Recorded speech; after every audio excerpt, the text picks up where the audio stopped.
18ാം ലോക്സഭയുടെ ആദ്യ സമ്മേളനത്തിന് തുടക്കമായി. എംപിമാരുടെ സത്യപ്രതിജ്ഞ ആരംഭിച്ചു. എംപിമാരെ പാർലമെന്റ് സമ്മേളനത്തിലേക്ക് സ്വാഗതം ചെയ്ത് പ്രധാനമന്ത്രി നരേന്ദ്രമോദി. അതേസമയം ഭരണഘടനയുടെ ചെറുപതിപ്പുമായിട്ടാണ് പ്രതിപക്ഷ എംപിമാർ ഇന്ന് ലോക്സഭയിലെത്തിയത്. വേനൽ അവധിക്ക് യാത്ര പോകുന്നതിന് മുൻപ് വീടുകളുടെയും വാഹനങ്ങളുടെയും സുരക്ഷ ഉറപ്പുവരുത്തണമെന്ന് അബുദാബി പോലീസിന്റെ മുന്നറിയിപ്പ്. തീപിടുത്തത്തിനും മോഷണത്തിനുമുള്ള സാധ്യതകളില്ലെന്ന് ഉറപ്പുവരുത്തണം. എല്ലാ സുരക്ഷാ മുൻകരുതലുകളും സ്വീകരിക്കണമെന്നും പോലീസ് നിർദ്ദേശിച്ചു. ദുബായ് പോലീസിന് ഇറ്റാലിയൻ പോലീസ് മേധാവിയുടെ അഭിനന്ദനം. ഇറ്റാലിയൻ പോലീസ് മേധാവിയും പബ്ലിക് സെക്യൂരിറ്റി ജനറൽ ഡയറക്ടറുമായ പെർഫെക്റ്റ് വിറ്റോറിയോ പിസാനിയും Dubai police commander in chief lieutenant general Abdullah Khalifa Al മറിയുമായി കൂടിക്കാഴ്ച നടത്തിയിരുന്നു. ഈ കൂടിക്കാഴ്ചയിലാണ് സഹകരണവും സംയോജനവും വർദ്ധിപ്പിക്കാനുള്ള ദുബായ് പോലീസിന്റെ ശ്രമങ്ങളെ ഇറ്റാലിയൻ പോലീസ് മേധാവി അഭിനന്ദിച്ചത്.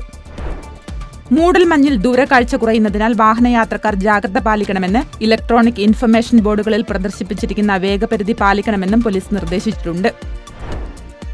യുഎഇയിൽ ചൈനീസ്, ജാപ്പനീസ്, കൊറിയൻ മോഡലുകളിലുള്ള വാഹനങ്ങൾക്ക് ഏറ്റവും ഉയർന്ന മോട്ടോർ ഇൻഷുറൻസ് രേഖപ്പെടുത്തി. ഏപ്രിലിലെ മഴയുടെ ആഘാതം വാഹന ഉടമകളെയും ഇൻഷുറൻസ് കമ്പനികളെയും ഒരുപോലെ ബാധിച്ചതുകൊണ്ടാണിത്.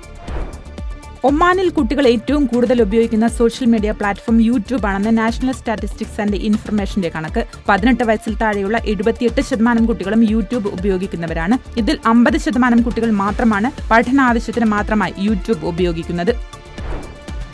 ഗസയിൽ ഹമാസുമായുള്ള യുദ്ധം അവസാനിക്കാറായെന്ന് ഇസ്രായേൽ പ്രധാനമന്ത്രി ബെഞ്ചമിൻ നെതന്യാഹു. ഞായറാഴ്ച ഇസ്രായേൽ സേന ഗസയിൽ നടത്തിയ ശക്തമായ ആക്രമണത്തിന് ശേഷം ഒരു ചാനലിന് നൽകിയ അഭിമുഖത്തിലാണ് നെതന്യാഹുവിന്റെ പ്രസ്താവന.